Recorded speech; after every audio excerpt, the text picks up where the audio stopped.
cantando el barrio, mi bro. Desde la urbe, las calles, donde está todo esto, recogido la vida, el asfalto, el cemento, mi bro. Ja.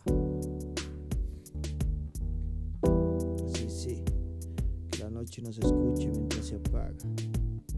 Soy hijo del blues, del funk, del soul, del jazz, mezclado con cualquier ritmo después de andar 50 años por las calles de cualquier ciudad. Me senté con un chico de cascos en la fila de atrás, recorrí suburbios y fui con Malcolm X a la universidad. Recluté guerreros como Chris One mientras el mundo amenazaba con disparar.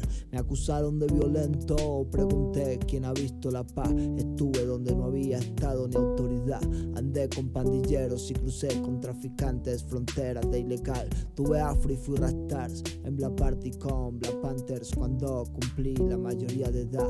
Estuve en una calle bailando en símbolo de protesta, en la letra de una pared escrita de forma violenta. Soy un estilo de vida, una forma de vivir entre la ciudad, lejos de la suciedad. Aún me muevo en la calle porque la industria me parece un poco más sucia, pa. Estoy con el b-boy sin mesura, con el pintor y su locura, con el poeta y su pluma, con el gangsta que no copió de ninguna. Una revolución con una generación que no se escuchará desde la cuna.